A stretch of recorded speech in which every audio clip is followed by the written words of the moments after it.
We've got the new Honda Civic Hatchback, and boy, it has a bit of a European flair to it. Lots to like and a few concerns. Let's get in, go for a drive. Look at this. Andrea's driving stick.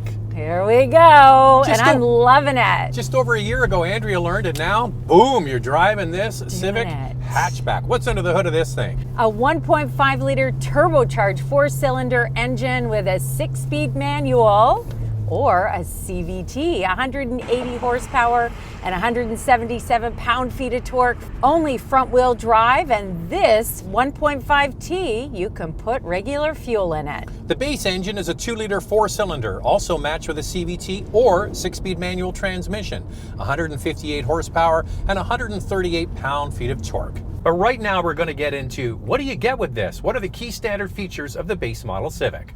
The base trim comes with a 7-inch touchscreen, Apple CarPlay and Android Auto, manual driver and passenger seats, heated front seats, power windows with auto up and down, rear armrest with cup holder, LED headlights, 16-inch wheels, forward collision warning, blind spot monitoring, and lane departure warning. Now, Honda has some weird packaging. If you want the turbo engine that we have and a manual transmission, not available in the sedan unless you get their higher performance SI, which is actually more powerful, or you get the hatchback. It's weird the way they do it. You're going to see some weird stuff about Honda as we go through this video. All right, what are we going to put it in now, Andrea? You got to put it in S for subscribe, and if you can hit the notification bell, you'll be notified when all of our reviews drop, and then you can watch them all. And we do this couple car review twice a week. The first one drops on Wednesday. We put out another couple car review on Saturday. So make sure you subscribe, hit the notification bell, and you can also follow along on Instagram. It's Motormouth_Andrea. For me, it's Motormouth_Auto, and the links are below. This video is brought to you by Canada Drives. Shop online for your next used vehicle and enjoy the convenience of to-your-door delivery and the confidence of a 7-day love it or return it guarantee. Visit canadadrives.ca to learn more. I really like the improved ride and handling. It was developed in Europe. The 6-speed manual has been tweaked as well as the suspension. This car has always been a favorite of those that like the idea of a Civic but want just a little bit more. Now, they don't throw everything at it. They do have the Civic Type R for that. But you know what? This is a midway car for a lot of people. They want a little bit more fun and still the practicality. And I think the biggest change for most people isn't so much the way it drives, because you expect it to drive a certain way from a Honda Civic, but it's the way it looks. I know, what a huge change. We were walking by the old Honda Civic Hatchback this morning, and oh my gosh, it's like night and day. This is so modern looking. It's kind of goofy, the old one. It had the look of a sedan where they just chopped off the back and they had all the cladding on the bottom, and this one's much more cohesive. Now, some people might find it a little bit dull. Yeah, some are saying, oh, come on, it looks like an Accord now. But I like that unique mesh grille, the slim LED headlights and the back, and they've even widened the hatch a little bit by 1.6 inches to load things in and out of the vehicle. Well, the thing is, from a distance, if you didn't know, you wouldn't know this is a hatchback. It's got that fly-back look, almost kind of like a sportback. I like it. I think the design is going to age very well. It's almost got a bit of an Audi vibe to it. It does, but you're right, Zach. It's going to stand the test of time. Burst blue looks good. Yeah, it looks really good. It's a new color for 2022, and I think for a sporty hatchback, it's the way to go. Now, the inside, the standout feature of the Civic sedan that we reviewed earlier in the summer is the interior. And this won one of Ward's best interiors. They do 10 best interiors. This is one of them. And it's interesting because we were just recently on the GTI launch. And they have the hexagonal look, and GTI's had that for a long time. And actually, now that I've gone from a GTI to this, it's kind of got a bit of a GTI vibe to the grille. Yeah, kind of. It's got this honeycomb mesh grille, which I really like a lot. I think it just looks so modern, doesn't it, Zach? I'm just mesmerized by your manual driving skills, Andrea. I'm doing it. It's I'm so doing interesting. it. You know, I should say one thing before we keep going on about the inside. If you know anybody that wants to learn to drive manual, a Honda Civic is the best car. It's very forgiving. The clutch is very light, actually to the point of being a little too light for my taste. Right. I like a little firmer clutch, a little more precise engagement feel. This one is easy though, right? Oh, it's so easy. It's a breeze. I'm having so much fun with it.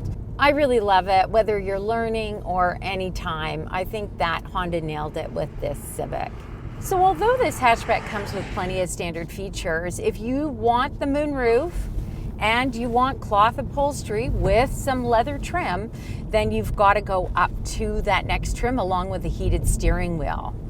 The top trim is where you're going to find that 9-inch touchscreen instead of the 7-inch, the 10.2-inch digital driver display, and things like wireless Apple CarPlay, a wireless charger, and heated rear seats.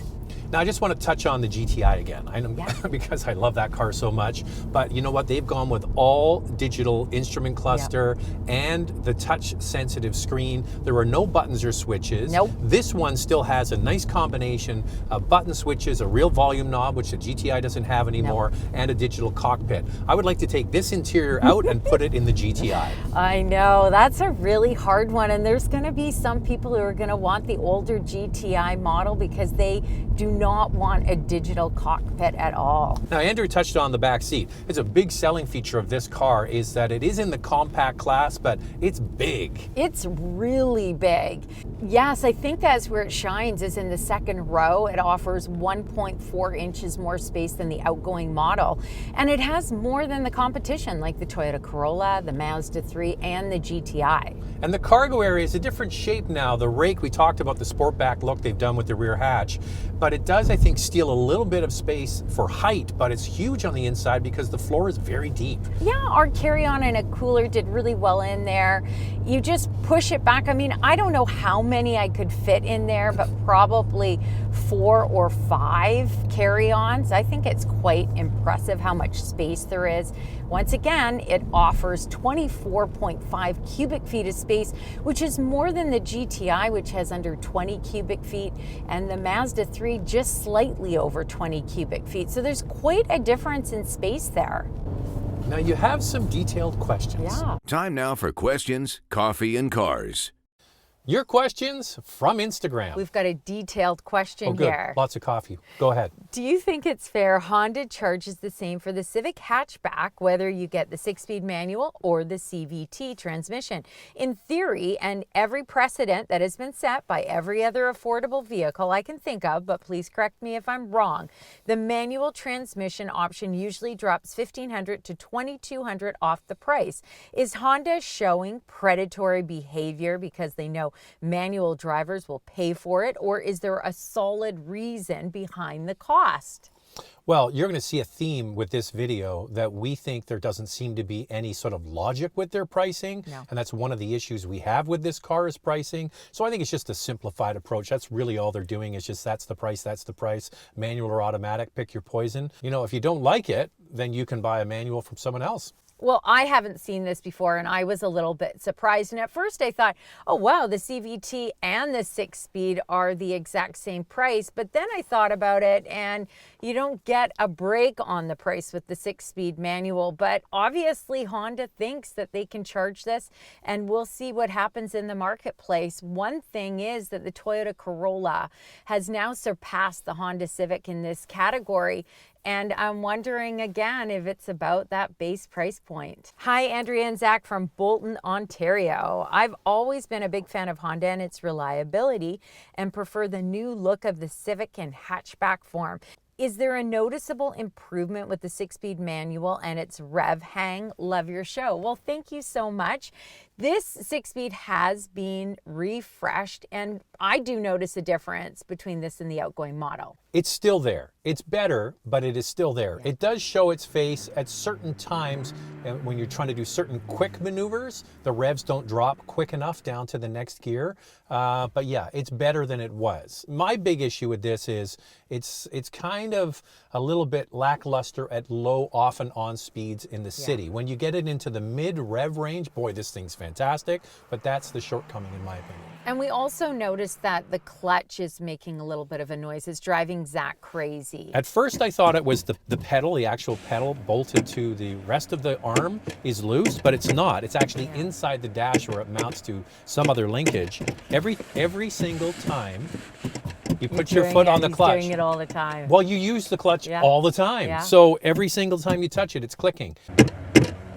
Okay, here's an update after we dropped the car off with Honda Canada. They sent it to the dealer, and the dealer says, easy noise to identify. The clutch pedal bracket is attached to the inner firewall by 2 nuts and 1 bolt. The upper bolt was not quite tight, less than 1 turn from being fully tight. They tightened the bolt, and it's all good now. This is the perfect recipe hatchback and manual transmission, but I think they missed the mark on the pricing. A big jump on price over the sedan and too close to the VW GTI pricing. Well, first of all, let's just talk about the Civic sedan. They don't have a base model any longer. They used to be under $20,000. You could get a stripped down version. Now, granted, a lot of people didn't buy that. So they've started. Basically, the sedan is just under 25 G's for a Civic, and then this one starts at what? This one starts at $28,000. And what does the turbo engine start on this? 31.5. Oh, Andrea, what vehicle also starts at 31.5? Yep, the GTI manual. Now, last year we did this car, the previous model, and all the way through it, I kept on saying, just buy a GTI. And you know what? At this price point, just get a GTI. It's got a boatload more power. It's got a boatload more torque. It's a GTI. It isn't as big, but come on, Honda, you got to address this pricing. And the other thing is you could even move up from that base model and go to the mid trim, which is the Autobahn, and it's under $35,000, and it comes with, you know, a ton of features on it. And now it's time for our hot topic. What's this one, Andrea? I love the hatch a lot, but should one hold off and wait to see what happens with the Integra? They say it should start around $30,000, which is pretty close to the Civic hatch, especially since there isn't a Civic Si hatch. So at the time of recording this video, Acura just unveiled the prototype of the Integra, and they have confirmed it's a 1.5 liter engine, but they're not saying what the horsepower is. No, we don't have a lot of information about it, except there is going to be a 6-speed manual. All we know is it has a 1.5 liter turbocharged engine. I think it's going to be the Civic Si engine, the more powerful version of this, but in an Acura product. That's what I'm thinking. Ooh, that would be really good. Now, the price point of that is around 35,000 Canadian. So that is the top trim of this sport touring hatchback. So a lot of people are disappointed about that Integra. Not looking very exciting, kind of looking like this, but with Integra down the side of it. I know. And then that's really what you're getting. I think they're basically just repurposing this car as an Acura to get people back into the fold. Now, the ILX, you mentioned in the question there, was a great little car, and it had one thing that all of these cars don't have. And you know what that is? What is it? A dual clutch transmission. I wish Honda would give us a car like this, the Si or this Integra, and offer it with a more powerful engine plus a dual clutch instead of having to get a CVT, because CVT and performance cars should never cross. I mean, could you imagine Volkswagen coming out with a CVT for their GTI? I don't think so. And we've got this 7-speed dual clutch, right? Yeah, I know. It's just crazy. So it all leads back to those 3 magical letters. What are they, Andrea? GTI.